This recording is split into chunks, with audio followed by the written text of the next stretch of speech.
Well, I had moved my phone a little bit when I started that. This is the third time I've started this. had to go to the chiropractor this morning, so I'm a little late. And then, of course, I sit here. I wait for the dogs to get all settled down, all four of them, sleeping, napping, just everything's perfect. And it seems like they know as soon as I start talking. I don't know if they think I'm talking to them or what, but I talk to myself all the time anyway. And I start talking, and they're up, and they're off. So they're all outside right now. I'm going to try to get this done before they start barking and jumping on the door to come in. So here we go. Welcome back to Reading Through the Bible in a Year, in case you didn't know where you were. We're going to be back in Judges today. I'm going to try to get through chapters 3 and 4 without interruption. Hopefully that'll work. So I hope everybody's having a really blessed day. It's gorgeous here in the hills of Tennessee. The leaves are starting to turn. Hopefully before too much longer I'll be able to do a video on some real pretty colors. And it's getting cool. We're going to be down in the 30s tomorrow night. So not quite freezing yet. It's about the temperature that the refrigerator would be on. So I'm not going to worry too much about my tomatoes that are still out there. But hopefully I'll get a bunch of them start turning red here real soon, because I still got quite a few out there, but they're all green. So anyway, here we go, folks. Judges chapters 3 and 4, hopefully. So chapter 3. Now these are the nations which the Lord left to prove Israel by them, even as many of Israel had not known all the wars of Canaan.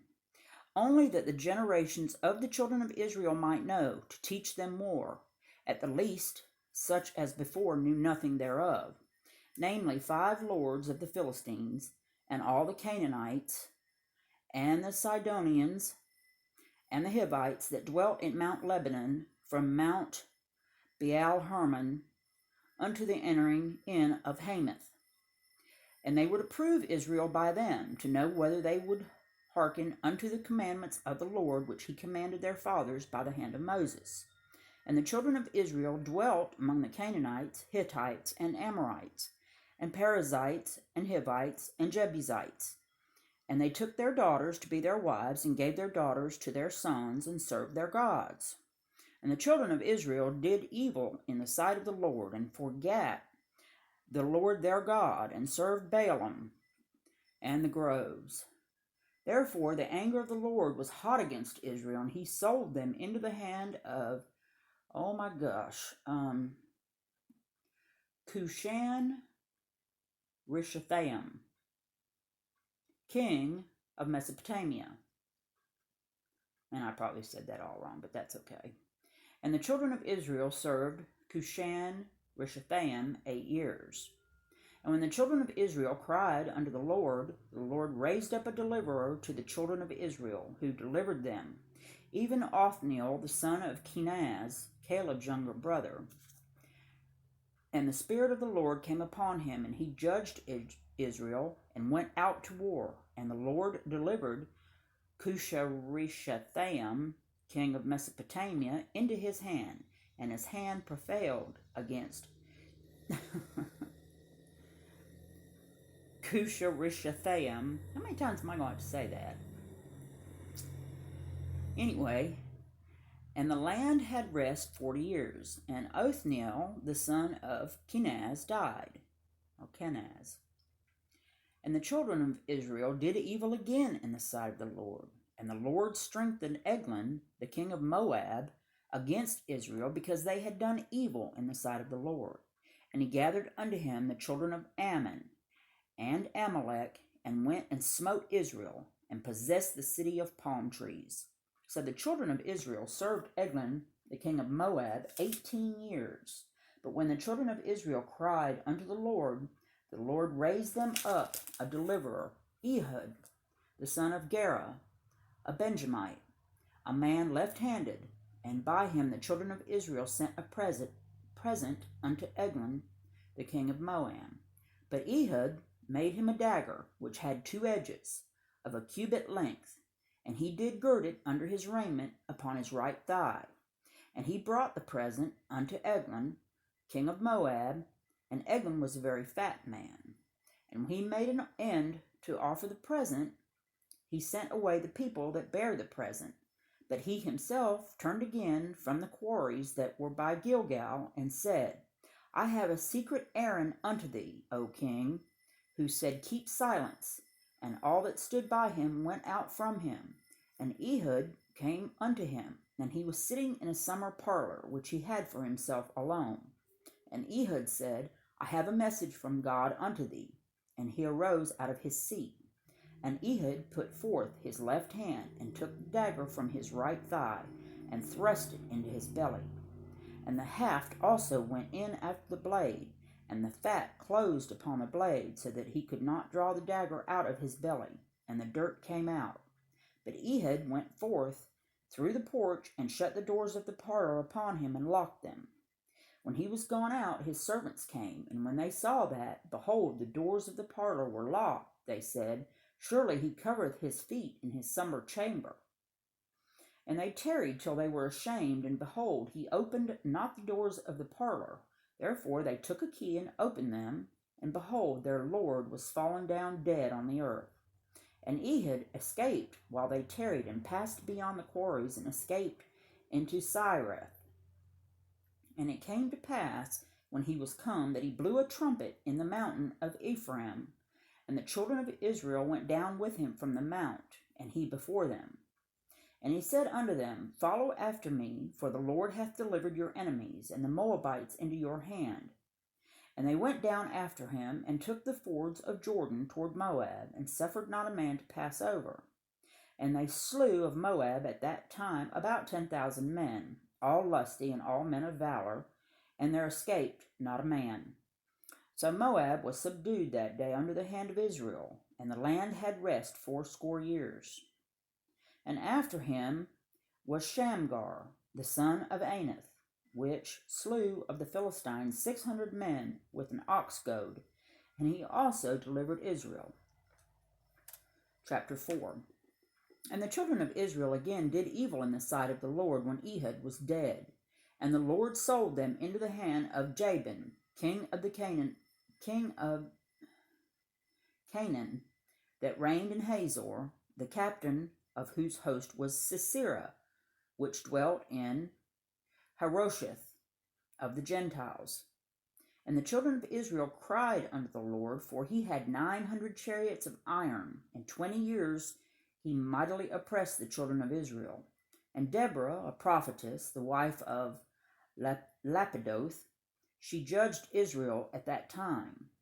And she dwelt under the palm tree of Deborah between Ramah and Bethel in Mount Ephraim. And the children of Israel came up to her for judgment. And she sent and called Barak, the son of Abinoam, out of Kadesh, Naphtali, said unto him, Hath not the Lord God of Israel commanded, saying, Go and draw toward Mount Tabor, and take with thee 10,000 men of the children of Naphtali, and the children of Zebulun. And I will draw unto thee the river Kishon Sisera, the captain of Jabin's army, and his chariots and his multitude, and I will deliver him into thine hand. And Barak asked unto her, If thou wilt go with me, then I will go. But if thou wilt not go with me, then I shall not go. And she said, I will surely go with thee, notwithstanding the journey that thou takest shall not be for thine honor, for the Lord shall sell Sisera into the hand of a woman. And Deborah rose and went with Barak to Kadesh. And Barak called Zebulun and Naphtali to Kadesh, and he went up with 10,000 men at his feet, and Deborah went up with him.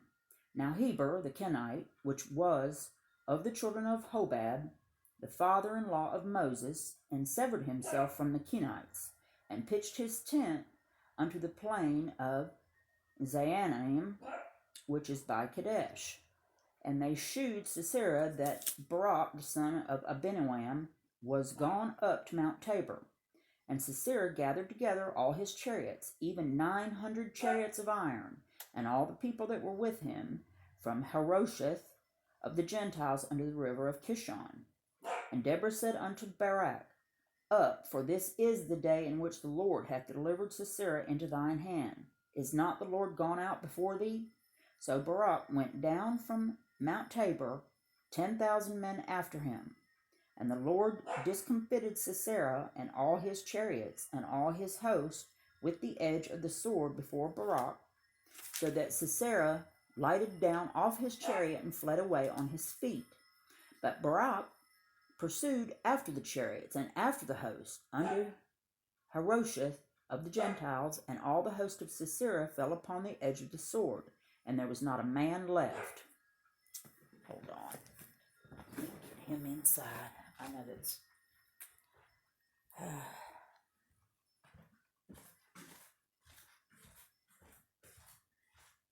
irritating. I hear them barking in the background, even though it's a pretty good ways away. Come on.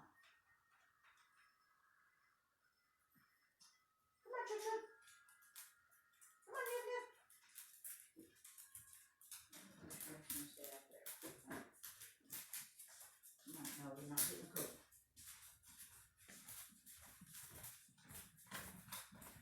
Alright, sorry about that. Little interruption. Alright, go down. Howbeit Sisera fled away on his feet to the tent of Jael, the wife of Heber the Kenite, for there was peace between Jabin and the king of Hazor and the house of Heber the Kenite. And Jael went out to meet Sisera, and said unto him, Turn in, my lord, turn in to me, fear not. And when he had turned in unto her into the tent, she covered him with a mantle. And he said unto her, Give me, I pray thee, a little water to drink, for I am thirsty. And she opened a bottle of milk, and gave him drink, and covered him.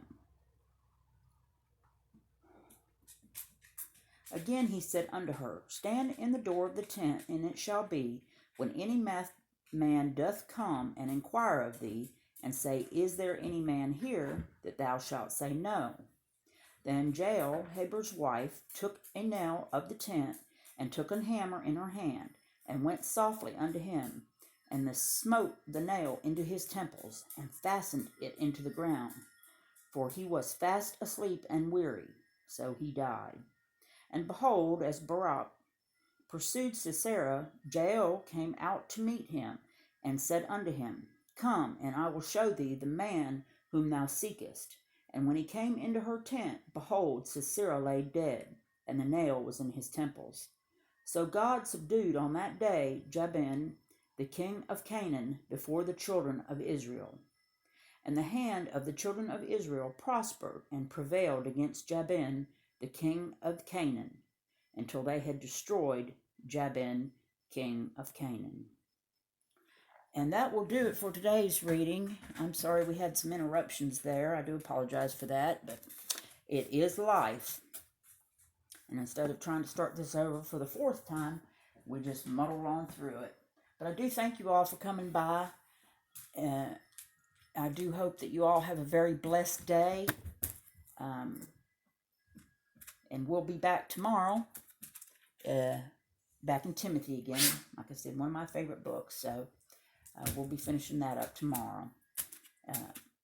Thanks again for stopping by. Be kind to one another, and we'll see you next time.